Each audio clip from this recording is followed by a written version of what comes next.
بسم الله الرحمن الرحيم. الحمد لله وكفى وسلام على عباده الذين اصطفى. أما بعد. الحمد لله نحمده ونستعينه ونستغفره ونؤمن به ونتوكل عليه ونعوذ بالله من شرور أنفسنا ومن سيئات أعمالنا. من يهده الله فلا مضل له ومن يضلله فلا هادي له. ونشهد أن لا إله إلا الله وحده لا شريك له ونشهد أن سيدنا ومولانا محمدا عبده ورسوله. أما بعد. وعن أبي هريرة رضي الله عنه أن رسول الله صلى الله عليه وسلم قال: فضلت على الأنبياء بست، أعطيت جوامع الكلم ونصرت بالرعب وأحلت غنائم وجعلت لي الأرض طهورا ومسجدا وأرسلت إلى الخلق كافة وختم بالنبيون. اللهم صل على سيدنا محمد وعلى آل سيدنا محمد وبارك وسلم. اللهم صل على سيدنا محمد وعلى آل سيدنا محمد وبارك وسلم. اب دیکھیے، کل اور پرسوں تو حدیث جبرائیل پر بات چل رہی تھی، آج دوسری حدیث ہے۔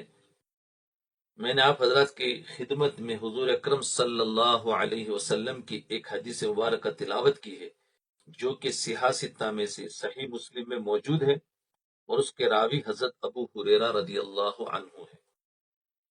حضرت ابو ہریرہ رضی اللہ عنہ کا اصل نام کیا تھا؟ اس میں محدثین کے کئی اقوال ہیں، لیکن راجح یہ ہے کہ ان کا نام عبد الرحمن بن صخر تھا رضی اللہ عنہ۔ ان کو ابو ہریرہ کیوں کہتے ہیں؟ ہرتن عربی زبان کا لفظ ہے جس کا معنی ہے بلی، اور ہریرہ کا معنی ہے بلی کا بچہ۔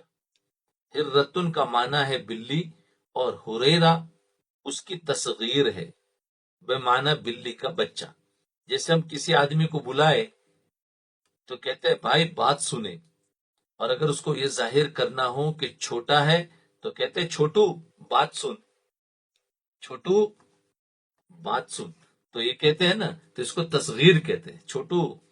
تو اب چھوٹو کا معنی یہ ہے کہ عمر اس کی کافی ہے لیکن قد چھوٹا ہے۔ اسی طرح عربی زبان میں تصغیر بھی چلتی ہے۔ جی، حضرت ابو ہریرہ رضی اللہ عنہ آئے، ان کے ہاتھ میں یا ان کے بازو میں بلی کا بچہ تھا۔ حضور صلی اللہ علیہ وسلم نے ایک بار ابو ہریرہ فرما دیا، ایک بار ابو ہریرہ یعنی ابو معنی باپ، ہریرہ یعنی بچے، بلی کے بچے کا باپ، تو فرما دیا تو اللہ کے نبی کا دیا ہوا نام اتنا مقبول ہوا کہ آج ان کا نام کوئی نہیں جانتا، ابو ہریرہ سارے جانتے۔ حضرت ابو ہریرہ رضی اللہ عنہ کا نام عبد الرحمن ہے، کنیت ابو ہریرہ ہے۔ کنیت ہوتی ہے بیٹے کی وجہ سے، کہ انسان بیٹی کی وجہ سے پکارا جائے تو کنیت بنتی ہے۔ اگر بیٹے کا نام عبداللہ ہے تو باپ کو کہیں گے ابو عبداللہ، بیٹے کا نام عبد الرحمن ہے تو باپ کو کہیں گے ابو عبد الرحمن۔ لیکن ان کے کسی بچے یا بچی کا نام ہریرہ نہیں تھا تو ان کو ابو ہریرہ کیسے کہہ دیا گیا؟ یہ بات اس لیے کہہ رہا ہوں کہ بہت سارے حضرات کو عربی ادب یا عربی لغت نہ سمجھنے کی وجہ سے غلط فہمی ہوتی ہے۔ جی، ہمارے امام ابو حنیفہ رحمت اللہ علیہ، ذرا ان کے سمجھیے، ان کے بارے میں۔ ہمارے امام اعظم ابو حنیفہ نعمان بن ثابت رحمت اللہ علیہ، ان کا نام نعمان ہے، ابو حنیفہ نہیں ہے، امام صاحب کا نام نعمان ہے۔ ابو حنیفہ ان کی کنیت ہے۔ اب بعض لوگ جو امام اعظم ابو حنیفہ رحمت اللہ علیہ کے مخالف ہے، ان کی تقلید نہیں کرتے بلکہ ان کی تردید، ان انکار کرتے ہیں تو وہ ایک الزام یہ لگاتے ہیں ہم پر کہ تم عجیب لوگ ہو کہ تم نے اپنے مذہب کی نسبت ایک لڑکی کی طرف کی ہے، حنیفہ۔ ہاں، کہتے ہیں حنیفہ یہ نعمان کی بیٹی کا نام ہے، ان کو بیٹی کی وجہ سے ابو حنیفہ کہا جاتا ہے، تمہاری نسبت حنفی ہونے کی یہ لڑکی کی وجہ سے ہے۔ یہ عام طور پر ہمارے دشمن کہتے ہیں ہم کو ستانے کے لیے۔ اب ذرا دیکھو، اب دیکھو پہلے بنیاد غلط بنائی، یہ بنیاد ہی غلط ہے، پھر الزام ہم پر غلط لگایا ہے۔ حضرت امام ابو حنیفہ رحمت اللہ علیہ کا صرف ایک بیٹا ہے جس کا نام حماد ہے، ان کے علاوہ نہ ان کا بیٹا ہے نہ ان کی بیٹی ہے۔ تو جب ان کی بیٹی تھی نہیں تو پھر ہم پر اعتراض کرنا کہ تمہاری نسبت ایک لڑکی کی طرف ہے، بتاؤ اس سے زیادہ غلط اعتراض کیا ہوگا؟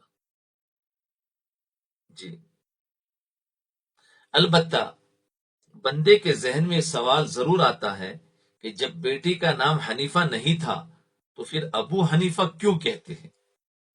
اس کا جواب میں سمجھانے لگا ہوں، کیونکہ ہم آج تک وہی سمجھتے تھے کہ ابو حنیفہ یعنی حنیفہ لڑکی کا نام ہے، ان کے باپ، لیکن حقیقت میں وہ غلط چیزیں اڑائی گئی ہے، اس کا اب سمجھو۔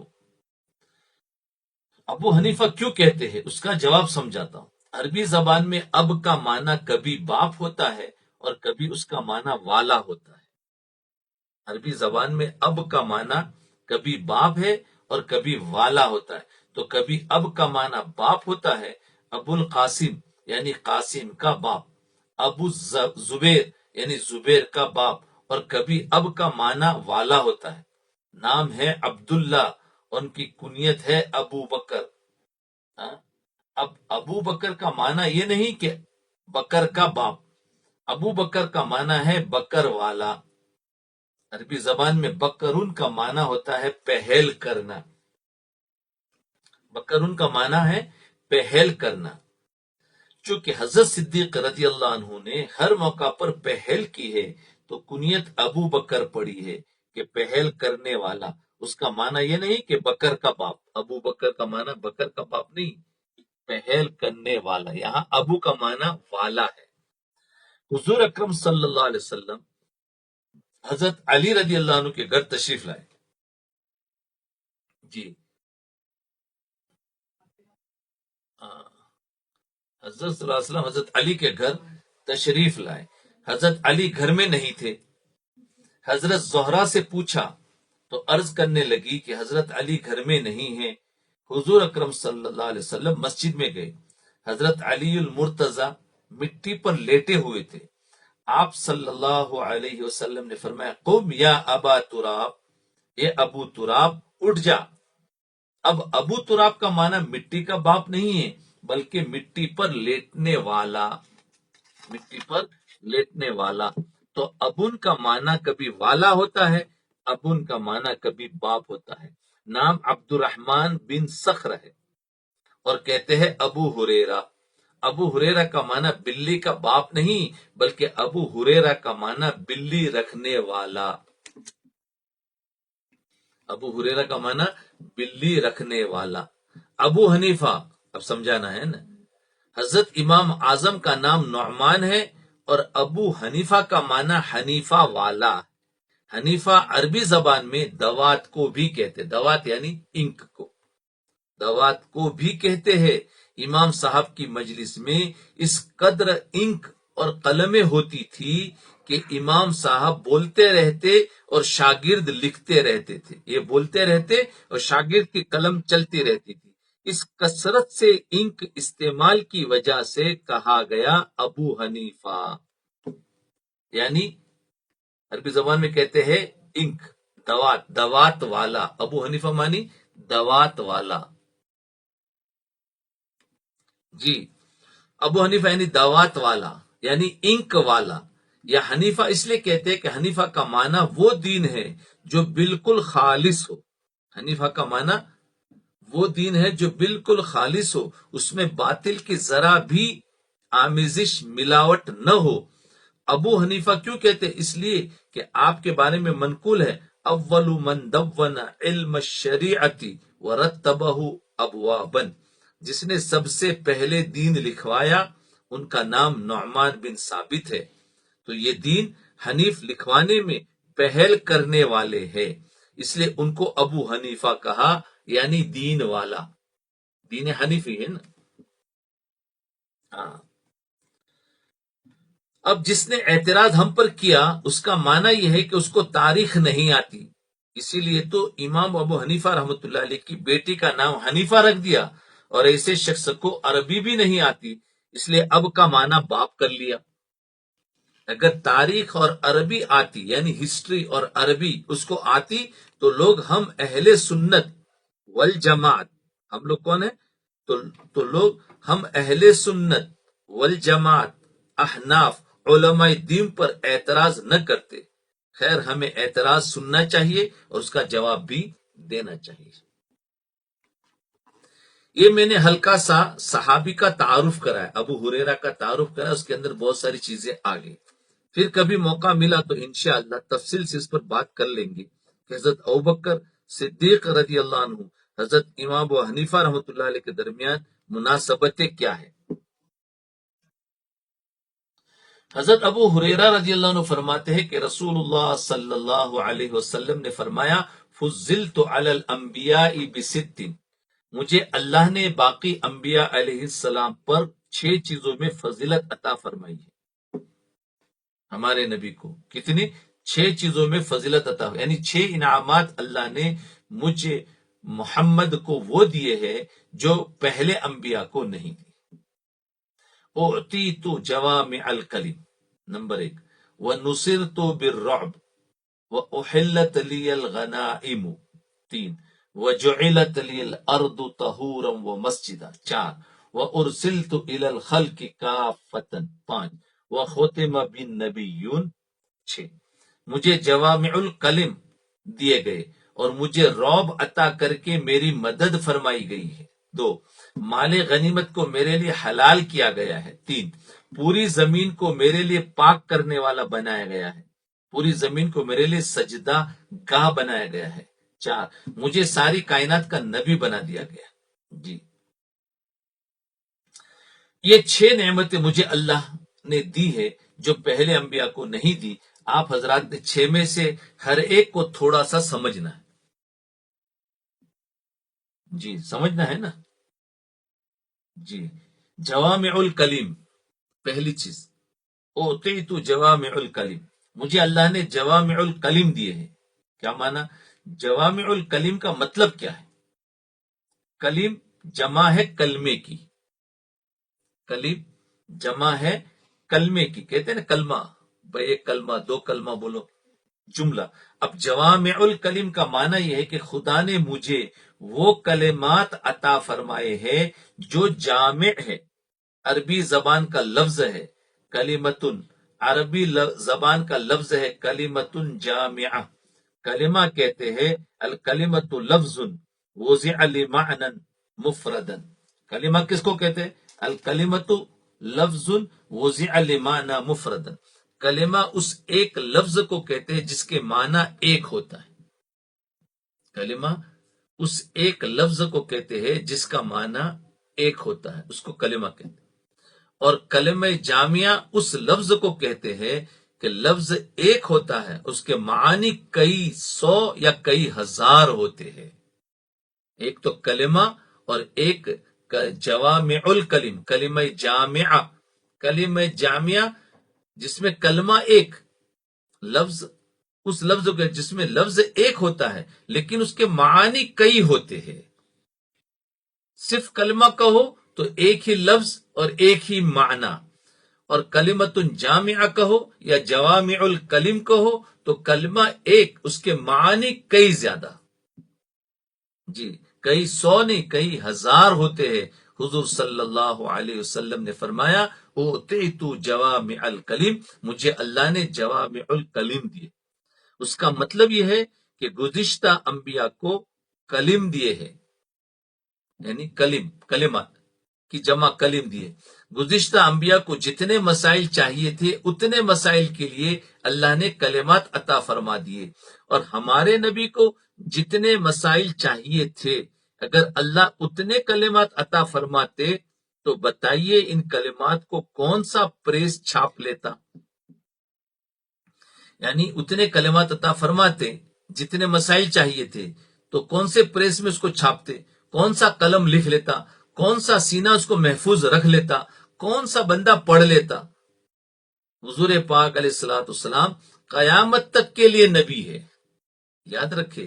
حضور پاک علیہ السلام کی امت کو قیامت تک کروڑوں مسائل پیش آنے ہیں، کروڑوں، تو وہ کیسے لکھ سکتے؟ کروڑوں پیش آنے ہیں۔ اگر اللہ کے نبی کو کروڑوں مسائل کے لیے کروڑوں کلمات عطا کر دیے جاتے تو بتائیے یہ کروڑوں کلمات کون سا پریس چھاپتا، کون لکھتا اور کون ان کو پڑھتا؟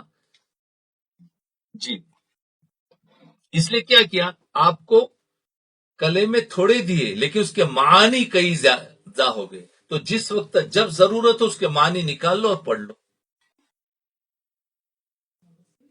اللہ نے کرم کیا کہ حضور صلی اللہ علیہ وسلم کو کروڑوں مسائل عطا فرمائے۔ ان کروڑوں مسائل کے لیے اللہ نے نبی کو کلمات بہت کم عطا فرمائے، الفاظ تھوڑے ہیں مسائل زیادہ ہے، یہ ہمارے نبی کی خصوصیت ہے۔ جب میں اس کی مثال دوں گا تو پھر آپ کی سمجھ میں بات آنی ہے کہ اس کا مطلب کیا ہے۔ اب ذرا سمجھو بھئی، پہلے نبی کو جتنے مسائل تھے اتنے کلمے دیے جاتے تھے، ہمارے نبی کے مسائل کروڑوں ہے تو کلمہ کروڑوں دیتے تو پھر لکھنے والا نہیں ہوتا کوئی، پڑھنے والا کوئی نہیں ہوتا، تو مسائل کروڑوں ہے، الفاظ کم دیے ہیں، ان الفاظ کے اندر ہی سب کچھ آ گیا۔ ایک مثال تو وہ سمجھے جو شمائل ترمذی کی شرح خصائل النبوی میں ہے، جو شیخ الحدیث مولانا محمد زکریا رحمۃ اللہ علیہ نے تحریر فرمائی ہے۔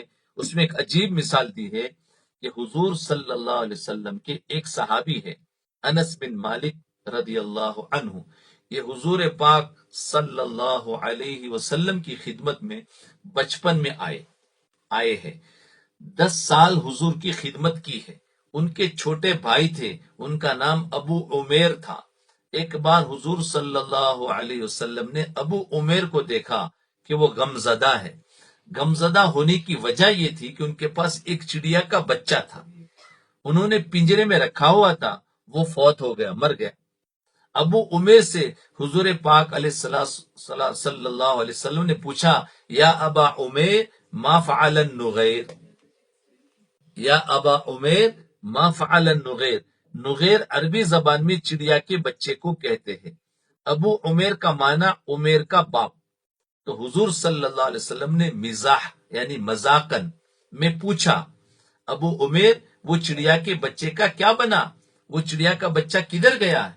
آپ صلی اللہ علیہ وسلم نے کلام مزاح میں فرمایا، مذاق میں فرمایا۔ میں سمجھانے کے لیے کہتا ہوں کہ جیسے آپ کے گھر میں بچہ ہے، آپ اس کو کھیلنے کے لیے بال دیتے ہیں، بال دیتے ہیں، ہے نا؟ آپ نے گھر میں دیکھا کہ بال نہیں تھی، آپ نے مزاج میں اس سے پوچھا، تیرا بال کدھر گیا، تیرا بال کدھر گیا؟ اس کو اچھال کر تو نہیں مارا کہ ہمسایوں کے گھر چلی گئی، یہ مزاح میں آپ نے کہا، مذاق میں۔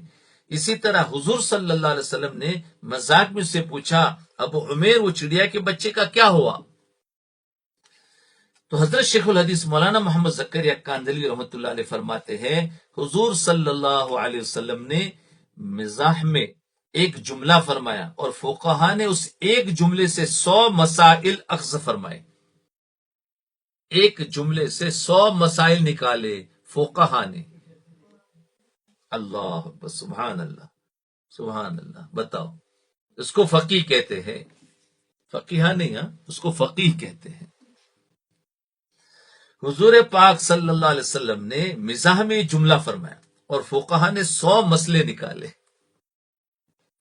اب دیکھو، کلمہ ایک ہے اور مسئلے 100 ہے، اور اگر ہر مسئلے کے لیے الگ کلمہ ہوتا تو 100 حدیثیں بیان بن جاتی. اب مسائل 100 اور حدیث ایک ہے. یہ اللہ کے نبی صلی اللہ علیہ وسلم کی خصوصیت ہے. مسائل 100 کیسے نکالے؟ میں 2-4 مسئلے عرض کرتا ہوں. مسائل 100 کیسے نکالے تو ذرا سنو. مسئلہ نمبر 1، حضرت ابو عمیر ابھی بچے ہیں، ان کا نکاح بھی نہیں ہوا، صاحب اولاد بھی نہیں ہے. اب اللہ کے نبی صلی اللہ علیہ وسلم فرماتے ہیں ابو عمیر. اب مسئلہ یہ نکلا کہ جس کی اولاد نہ ہو اس کو اولاد کی کنیت کے ساتھ پکارا جا سکتا ہے یا نہیں.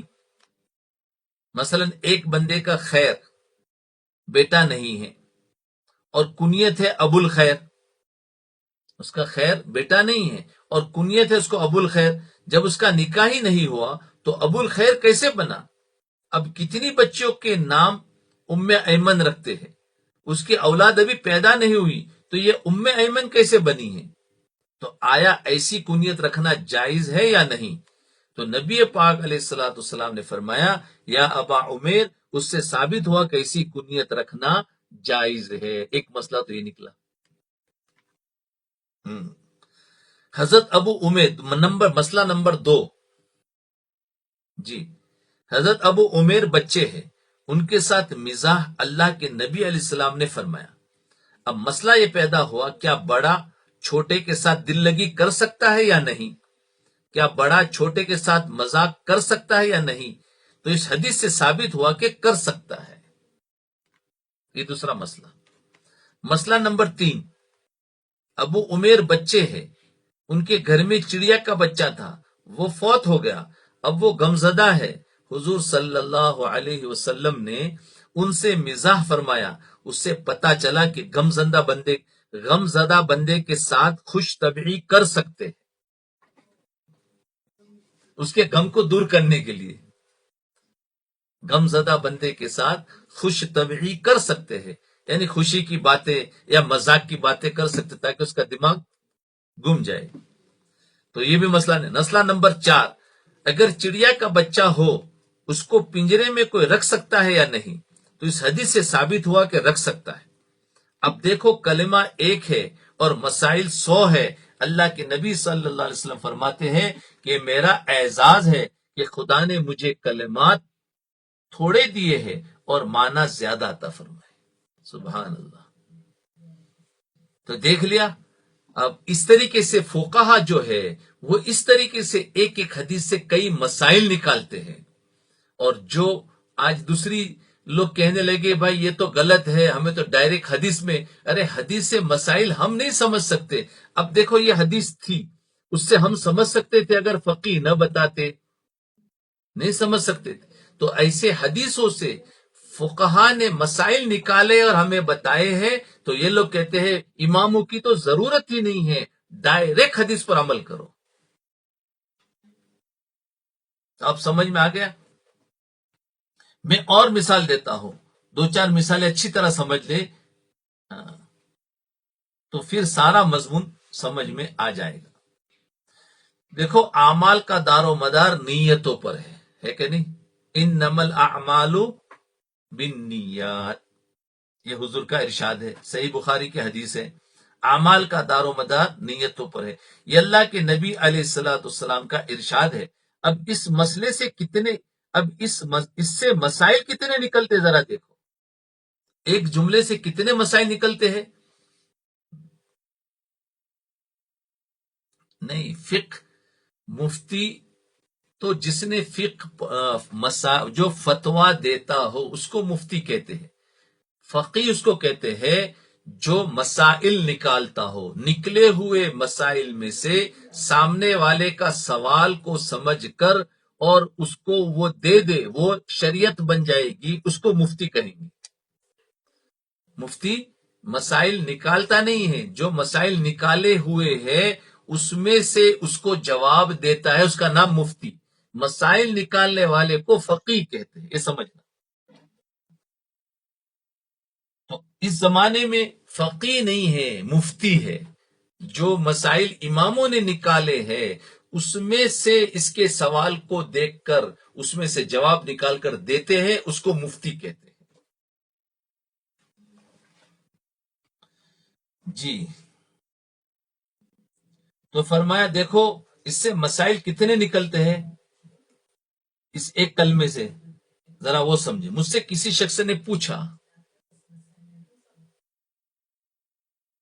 مجھ سے کسی شخص نے پوچھا، عموماً آپ حضرات جنازہ جس وقت پڑھاتے ہیں تو جنازے سے قبل امام اعلان کرتا ہے نیت کر لو 4 تکبیر نماز جنازہ، ثنا واسطے اللہ تعالی کے، درود واسطے حضور صلی اللہ علیہ وسلم کے، دعا واسطے حاضر اس میت کے، منہ طرف کعبہ شریف کے، پیچھے اس امام کے، اللہ اکبر۔ میں نے کہا کرواتے ہیں؟ مجھے کہنے لگا، ہاں؟ تو وہ ایک آدمی کیا کہنے لگا کہ آپ حضرات جنازہ جس وقت پڑھاتے ہیں تو جنازے سے قبل امام اعلان کرتا ہے اس طریقے سے، تو کرتے ہیں؟ مجھے کہنے لگا یہ جو نیت آپ کرواتے ہیں کہاں لکھا ہے؟ وہ پوچھنے لگا کہ یہ جو نیت آپ کرواتے کہاں لکھا ہے؟ میں نے کہا صحیح بخاری شریف میں لکھا ہے۔ مجھے کہتا ہے بخاری کی کون سی حدیث میں ہے؟ میں نے کہا بخاری کی پہلی حدیث میں لکھا ہے۔ لے کہنے لگا جی سنائیے۔ میں نے کہا حضور صلی اللہ علیہ وسلم نے فرمایا انما الاعمال بالنیات، اعمال کا دار و مدار نیت پر ہے، جیسی نیت ہوگی ویسا عمل ہوگا۔ مجھے کہنے لگا کہ آپ میرا سوال نہیں سمجھے۔ کیا کہنے لگا؟ کہ آپ میرا سوال نہیں سمجھے۔ میں نے کہا میں آپ کا سوال سمجھا ہوں، آپ میرا جواب نہیں سمجھے۔ اللہ اکبر۔ کہا میں آپ کا سوال سمجھا ہوں، آپ میرا جواب نہیں سمجھے۔ کہتا ہے جی کیا مطلب؟ میں نے کہا تیرا سوال یہ ہے کہ تم جو زبان سے نیت کرتے ہو یہ کہاں ہے؟ کیا یہی سوال ہے؟ کہتا ہے جی ہاں یہی سوال ہے۔ میں نے کہا میں نے اس لیے کہا کہ میں تیرا سوال سمجھا ہوں، تو میرا جواب نہیں سمجھا۔ جی، میں تیرا سوال سمجھا ہوں، تو میرا جواب نہیں سمجھا۔ میں نے اس سے پوچھا بتاؤ ہم کیا کہتے ہیں، نیت کرو یا نیت کہو؟ کہتا ہے جی آپ کہتے ہیں نیت کرو۔ میں نے کہا ایک ہوتا ہے کرنا اور ایک ہوتا ہے کہنا۔ کرنا ہوتا ہے دل سے اور کہنا ہوتا ہے زبان سے۔ کرنا ہوتا ہے دل سے اور کہنا ہوتا ہے زبان سے۔ ہم اگر کہتے کہ نیت کہو تو تیرا سوال درست تھا کہ یہ کہاں لکھا ہے۔ ہم تو کہتے ہیں نیت کرو، اور یہ تو صحیح بخاری میں لکھا ہے انما الاعمال بالنیات۔ دیکھو اللہ اکبر، دیکھو اس طریقے سے کیسے کیسے سوالات آتے ہیں اور کیسے کیسے ہم کو الجھاتے تھے۔ پھر وہ مجھے کہنے لگا تم جو کہتے ہو کہ یہ نیت کرو یہ کہاں لکھا ہے؟ میں نے کہا یہ بھی اسی روایت میں ہے۔ کہتا ہے جی وہ کیسے؟ میں نے کہا جب رسول اللہ صلی اللہ علیہ وسلم نے فرمایا کہ جیسی نیت ہوگی ویسا عمل ہوگا، اب بتاؤ کس عمل کے لیے نیت کے الفاظ کون سے ہوں گے؟ اب اگر ہر عمل کی نیت کے کلمات بھی نبی علیہ الصلوۃ والسلام خود الگ سے بتا دیتے تو صحیح بخاری میں اب روایت کی تعداد 9082 ہے، تو بتائیے صحیح بخاری اس سے کتنے گنا بڑی بن جاتی؟ صرف ایک مسئلے کے لیے نیت کے لیے کون کون سے الفاظ کہنے چاہیے، صحیح بخاری بہت بڑی بن جاتی۔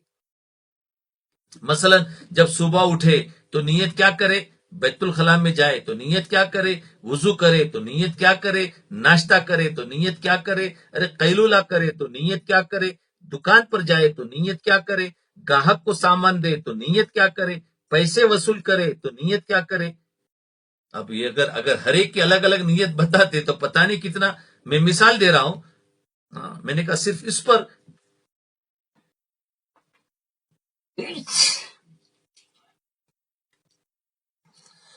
تو میں نے کہا صرف اس پر کہ کس عمل کے لیے نیت کیا کرنی ہے، اللہ کے نبی علیہ السلام اگر الفاظ خود بتاتے تو کتنی بڑی کتاب صرف ایک مسئلے پر بن جاتی۔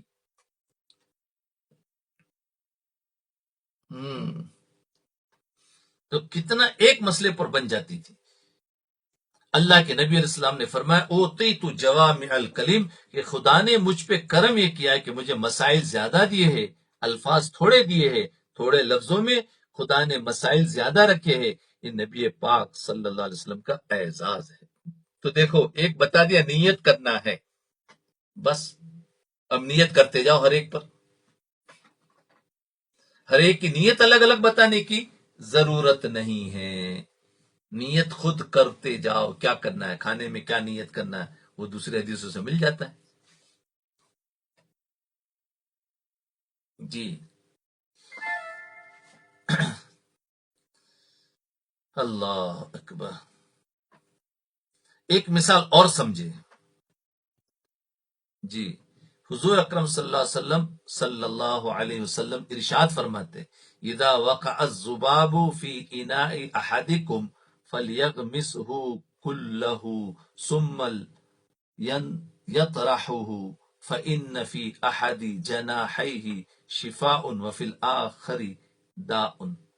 اگر تم کھانا کھا رہے تھے، کھانا کھانے کے دوران تمہارے کھانے کے برتن میں اگر مکھی گر گئی ہے تو اللہ کے نبی علیہ السلام نے فرمایا کہ اس مکھی کو اس برتن میں ڈبو دو، پھر اس مکھی کو نکال دو. اب کھانا استعمال کرنا چاہو تو آپ کر سکتے ہو. سمجھ گئے؟ اب یہاں پر دو مسئلے ہیں. ایک مکھی کو کھانے میں ڈبو دینا، دوسرے ڈبونے کے بعد اسے نکال دینا اور پھر اس کھانے کا استعمال کرنا.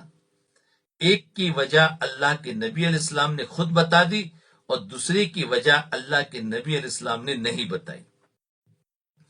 مکھی اگر کھانے میں گر جائے تو اسے ڈبونا کیوں ہے؟ جب گرتی ہے تو آدھی ہوتی ہے، یاد رکھنا آدھی گرتی ہے، تو فرمایا اس کو پوری کر دو. تو اس کو ڈبونا کیوں ہے؟ اس کی وجہ اللہ کے نبی علیہ السلام نے بیان فرمائی کہ مکھی کے دو پر ہے، اس کے ایک پر میں شفا ہے، ایک پر میں وبا ہے، بیماریاں. ایک پر میں شفا ہے، ایک پر میں بیماری ہے. تو جب آپ اس کو ڈبو کر باہر نکالو گے تو جیسے کھانا پہلے تھا ویسے کھانا اب ہے. جیسے آج کی زبان میں کہہ سکتے اس کے ڈبونے کی وجہ سے اب بیلنس بالکل برابر ہو گیا. اگر پہلے کھانا ٹھیک تھا، مکھی کے گرنے سے بیماری آ گئی، تو جب مکھی آپ نے ڈبو دی تو شفا والا پر بھی ساتھ ڈوب گیا ہے. اب دیکھو بیماری ختم ہو. نبی پاک صلی اللہ علیہ وسلم نے پہلی بات تو سمجھا دی ہے، لیکن اس مکھی کو نکالنے کے بعد وہ کھانا کھانا بھی جائز ہے. اس کی وجہ رسول اللہ صلی اللہ علیہ وسلم نے نہیں بتائی. اس کی وجہ امام اعظم رحمت اللہ علیہ نے بتائی، امام صاحب نے بتائی. امام صاحب فرماتے ہیں کہ اگر کھانے میں مکھی گر جائے تو اس کھانے کا استعمال کرنا جائز ہے. یہ فقیہ، اس کو کہیں گے فقیہ، انہوں نے مسئلہ نکالا اس سے. حضور نے نہیں بتایا تھا لیکن اس میں سے مسئلہ نکالا کہ اس کھانے کا استعمال کرنا جائز ہے. اس کھانے سے نہیں روکا گیا. اس کی وجہ یہ ہے کہ مکھی کی رگوں میں گردش کرنے والا خون نہیں ہے. مکھی کی رگوں میں وہ گھومنے والا خون نہیں ہے، لہذا ہر ایسا چھوٹا جانور کہ جس کی رگوں میں گردش کرنے والا خون موجود ہے، گردش یعنی گھومنے والا، جو خون کی رولنگ کرنے والا خون موجود نہ ہو تو جو حکم مکھی کا ہے وہی حکم اس جانور کا بھی ہوگا. یہ مسئلہ نکالا. حدیث میں صرف آیا مکھی کا، انہوں نے دوسرے بھی اسی کے حساب سے نکال دیے کہ مکھی نہیں گری، کچھ اور گرا.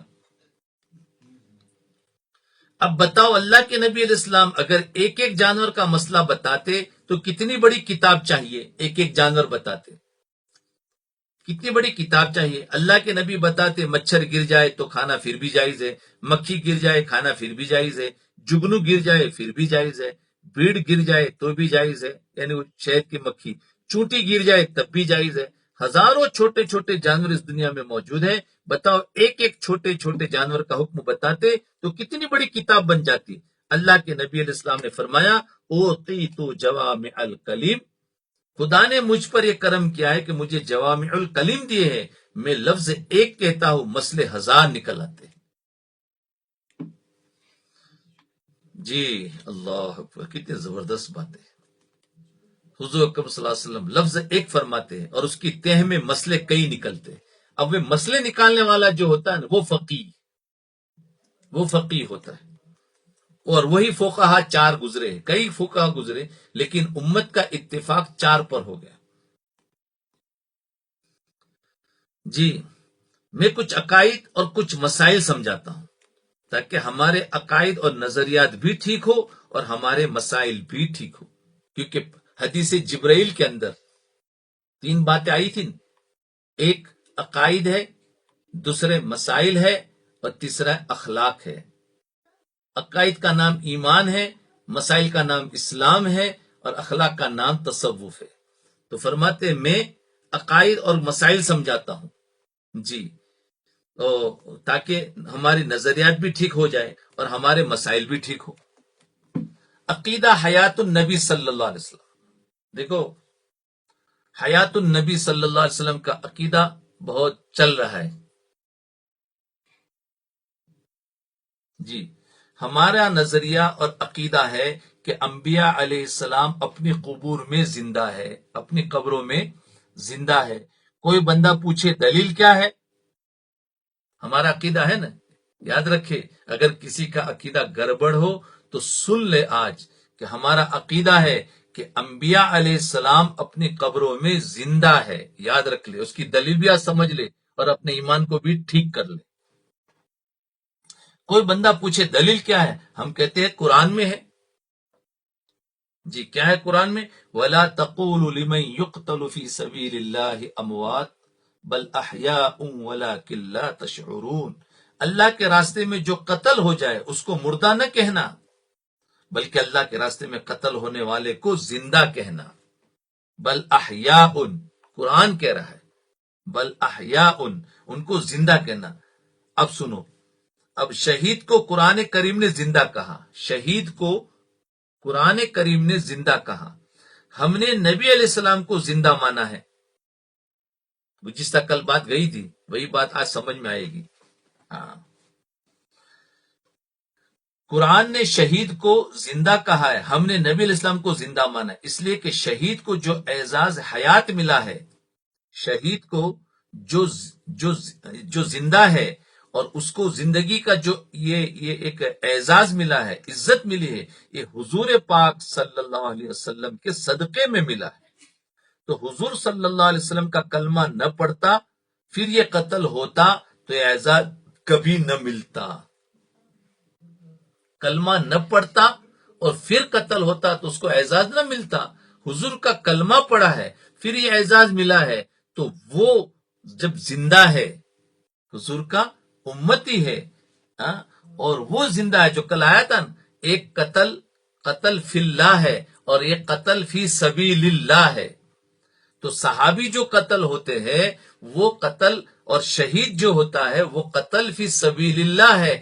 جب وہ زندہ ہے تو جو قتل فی اللہ ہے وہ زندہ کیوں نہیں؟ پھر وہ کیوں نہیں؟ تو یہ فرماتے ہیں کہ نبی کا کلمہ پڑھا ہے اور یہ اعزاز کبھی نہ ملتا اگر نہ پڑھا ہوتا۔ تو حضور صلی اللہ علیہ وسلم کا کلمہ پڑھا، قتل ہوا، پھر اعزاز ملا، اس سے پتا چلا کہ اگر شہید زندہ ہے تو نبی اس سے بڑھ کر زندہ ہے۔ اب ہم نے زندہ نبی علیہ السلام کو کہا اور دلیل میں ہم نے شہید کی حیات کو پیش کیا۔ ہم نے کہا نبی زندہ ہے، دلیل مانگتے ہیں، تو ہم کہتے ہیں شہید کے بارے میں قرآن خود کہہ رہا ہے زندہ ہے، تو ابھی آپ کہوں گے نبی کی زندگی کا کہاں ہے دلیل؟ تب اس کو سمجھانا پڑے گا بھئی یہ شہید نے کلمہ کس کا پڑھا ہے؟ نبی کا۔ جب نبی کا کلمہ پڑھا ہے تو شہید زندہ ہے، تو نبی زندہ نہیں ہو سکتا۔ تو یہ ہے، تو ٹھیک ہے، ہمارا عقیدہ صحیح ہو گیا۔ حیات نبی بتاتے تو حیات شہید سمجھ نہ آتی۔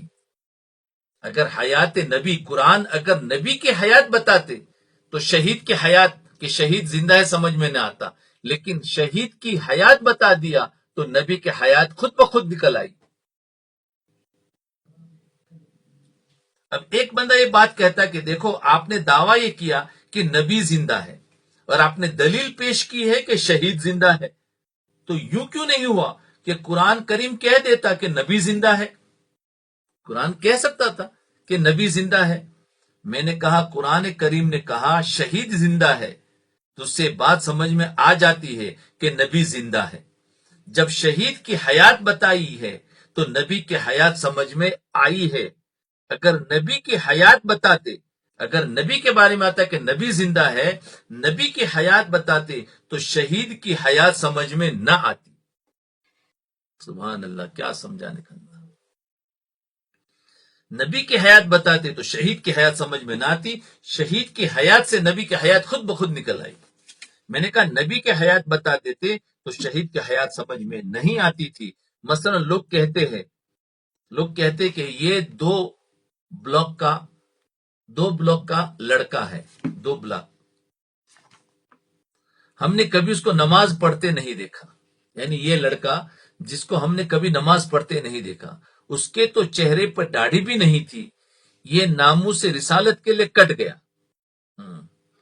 اور یہ یعنی رسالت یعنی حضور صلی اللہ علیہ وسلم کی ختم نبوت کے بارے میں اس کے اندر وہ شہید ہو گیا، کٹ گیا اور شہید ہو گیا. تو یہ کیسے زندہ ہے کہ ایک آدمی تھے جس کی نماز بھی نہیں پڑھتا تھا، اس کے چہرے پر داڑھی بھی نہیں تھی، اور وہ شہید ہو گیا حضور کے یعنی رسالت کو سمجھانے میں یا دین کو پہنچانے میں وہ شہید ہو گیا. تو یہ کیسے زندہ ہے؟ ہم اس لڑکے کو زندہ نہیں مانتے. ہاں، نبی علیہ السلام کو زندہ ہے، نبی علیہ السلام زندہ ہے، اس لیے کہ آپ نبی ہے اس لیے زندہ ہے، کہ آپ معصوم ہیں اس لیے زندہ ہے، کہ آپ کے پاس جبریل امین علیہ السلام آتا ہے. نبی علیہ السلام کی زندگی تو سمجھ میں آتی ہے. اور اس لڑکے کو زندہ کون مانے؟ تو لوگوں نے بات کہنی تھی نا. اس لیے اگر نبی کے حیات بتاتے تو شہید کی حیات سمجھ میں نہ آتی. خدا نے شہید کی حیات بتائی ہے، نبی کی حیات خود بخود سمجھ میں آئی ہے. ہاں، نبی کے بارے میں اگر بتا دے تو کہتے وہ نبی ہے اور وہ ایسے ہے ویسے ہے اس لیے وہ زندہ ہے. اور یہ کہاں زندہ ہے؟ تو بتا ہی دیا قرآن نے، شہید کے بارے میں کہا یہ زندہ ہے، تو نبی خود بخود سمجھ میں آ گیا. توجہ رکھنا. وقت تو پورا ہو گیا. آپ لوگ مسجد میں آئے اور دیکھو مولانا عبدالرشید صاحب آپ کے امام ہیں، یہ مسجد میں نہیں تھے، کسی کام کے لیے چلے گئے. امام کو بھی تو کام پڑ سکتا ہے نا. مقتدی ہفتہ غائب ہو، مقتدی 1 ہفتہ تک مسجد میں نہ آئے تو کوئی فرق نہیں پڑتا. اور اگر امام 1 مرتبہ بھی غائب ہو جائے تو پوری انتظامیہ کمیٹی اور پورے مسلی بیٹھ جاتے ہیں کہ مولوی گیا کدھر. تو مولوی صاحب کہاں گئے؟ مولانا صاحب آج آپ مسجد میں نہیں تھے، اور ہر ایک پوچھے گا مولانا صاحب آپ مسجد میں نہیں تھے. وہ غائب ہو جائے تو کچھ نہیں، اور امام غائب ہو تو ہر ایک پوچھے گا. بھائی امام کا بھی تو کام ہو سکتا ہے، مقتدی کا بھی ہو سکتا ہے. مقتدی 15 دن چھٹی کرے گا تو اعتراض نہیں ہوگا، اور امام بھول کر بیچارہ ایک نماز میں کام پر چلا جائے تو مسجد میں طوفان برپا ہو جاتا ہے کہ مولانا صاحب مسجد میں نہیں تھے. خیر، میں عرض کر رہا تھا کہ آپ لوگ مسجد میں آئے، اب جماعت کا وقت آ گیا. آپ نے کسی لڑکے کو کہا بیٹا نماز پڑھا دو، آپ کے چہرے پر داڑھی ہے، سر پر پگڑی ہے، آپ بڑے نیک معلوم ہوتے. اس لڑکے نے کہا نہیں، میں نماز نہیں پڑھاتا. آپ نے کہا کیوں نہیں پڑھاتے؟ اس نے کہا میں نے تو جماعت کی فضیلت سنی ہے کہ اگر آدمی با جماعت نماز پڑھے تو 27 نمازوں کا اجر ملتا ہے. میں امام کے پیچھے نماز پڑھوں گا تو یہ فضیلت مجھے ملے گی، اگر امام بن کے پڑھوں گا تو مجھے 27 نمازوں کا اجر تو نہیں ملے گا. میں نے تو فضیلت حاصل کرنی ہے، اس لیے میں پیچھے کھڑا ہوں گا، امام نہیں بن سکتا. ہم نے اس کو مسئلہ سمجھایا کہ دیکھو اگر امام مصلی پر نہ ہو تو مقتدی کا 27 کا اجر کیسے مل سکتا ہے بتاؤ. اگر سبھی یہ کہے کہ میں تو 27 کا اجر لینے کے لیے امام نہ بنوں تو امام ہی کوئی نہ ہوگا تو 27 کا اجر کس کو ملے گا؟ امام نماز پڑھائے گا، مقتدی پیچھے کھڑا ہوگا، تبھی تو اس کو 27 کا اجر ملے گا۔ تب تو دیکھے اللہ کے نبی علیہ السلام نے امام کا اجر نہیں بتایا، اللہ کے نبی علیہ السلام نے یہاں پر دیکھو امام کا اجر نہیں بتایا۔ ہاں، اگر امام کا اجر بتا دیتے کہ امام کو 27 نمازوں کا ثواب ملے گا تو مقتدی کا اجر سمجھ میں نہ آتا۔ اللہ کے نبی علیہ السلام نے مقتدی کا اجر بتایا ہے تاکہ مقتدی کا دل چھوٹا نہ ہو، مقتدی کا اجر بتایا ہے تو امام کا اجر خود بخود سمجھ میں آ گیا۔ سبحان اللہ، کیا بات بتائی اللہ! لا الہ الا اللہ محمد رسول اللہ۔ اللہم صلی علی سیدنا محمد وعلی آل سیدنا محمد وبارک وسلم۔ اے اللہ ہمارے گناہوں کو معاف فرما، ہماری خطاؤں سے درگزر فرما، ہماری لغزش قصور و نادانیوں کو معاف فرما۔ اے اللہ ہمارے دلوں کی سختی کو دور فرما، دلوں کی ظلمت کو دور فرما۔ اے اللہ ہمارے دلوں کو منور فرما، ہماری دل کی دنیا کو آباد فرما۔ اے اللہ ہماری دنیا بھی بنا دیجیے، اے اللہ ہماری آخرت بھی بنا دیجیے۔ اے اللہ ہماری دنیا بھی بنا دیجیے، اے اللہ ہماری آخرت بھی بنا دیجیے۔ اے اللہ ہماری دنیا بھی بنا دیجیے، ہماری آخرت بھی بنا دیجیے۔ اے اللہ ہمارے دنیا بھی بہت سے مسائل ہیں جن میں ہم الجھے ہوئے ہیں، بہت سی مشکلیں ہیں جن میں ہم گھرے ہوئے ہیں۔ آپ عافیت کے ساتھ میں ہمارے تمام مسائل کو حل فرما دیجیے، ہماری تمام مشکلوں کو آسان کر دیجیے۔ یا اللہ ہمارے دنیاوی بہت سے مسائل ہیں جن میں ہم الجھے ہوئے ہیں، بہت سی مشکلیں ہیں جن میں ہم گھرے ہوئے ہیں۔ آپ عافیت کے ساتھ میں ہمارے تمام مسائل کو حل فرما دیجیے، ہماری تمام مشکلوں کو آسان کر دیجیے۔ یا اللہ بے روزگاروں کو روزگاری دے دیجیے، اور جو روزگاری جن کو روزی ملی ہے روزگار والوں کو مسائل پوچھ کر حلال اور طیب روزی کمانے کی توفیق دے دیجیے اور اس میں خوب برکت عطا فرما دیجیے۔ یا اللہ مقروضوں کے قرض کی ادائیگی کی شکلیں پیدا فرما دیجیے۔ یا اللہ آپ نے جنہیں مال عطا فرمایا ہے، یا اللہ آپ انہیں مال کی قدردانی کی توفیق عطا فرمائیے اور اس مال کے صحیح استعمال کی توفیق دیجیے، اور اس مال کے اندر لوگوں کے جو حقوق ہے آپ انہیں اچھی طریقے پر ان حقوق کو ادا کرنے کی توفیق عطا فرما دیجیے۔ یا اللہ ہمیں تمام مخلوق کے جانی اور مالی تمام حقوق کو ادا کرنے کی توفیق دے دیجیے۔ یا اللہ ہمیں تمام مخلوق کے جانی اور مالی تمام حقوق کو، تمام مخلوق کے جانی اور مالی تمام حقوق کو ادا کرنے کی توفیق دے دیجیے۔ ایسا نہ ہو کہ کسی کا کوئی حق ہمارے ذمے باقی رہ جائے اور وہ کل قیامت کے دن ہمارا دامن پکڑے۔ یا اللہ موت سے پہلے پہلے ہمیں تمام مخلوق کے تمام حقوق کو ادا کرنے کی توفیق دے دیجیے۔ یا اللہ بہت سے گھروں میں جوان بچے بچیاں نکاح کی عمر کو پہنچ چکے ہیں، والدین ان کے نکاح کو لے کر فکر مند ہے۔ آپ ان تمام بچوں اور بچیوں کے لیے اچھے رشتوں کا انتظام فرما دیجیے۔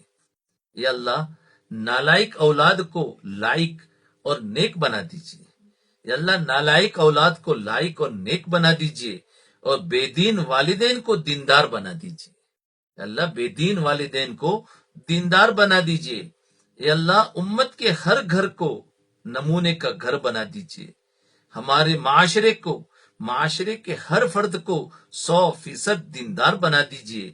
ایسا بنائیے کہ ہماری زندگیاں دیکھ کر لوگ ایمان میں داخل ہونے لگے۔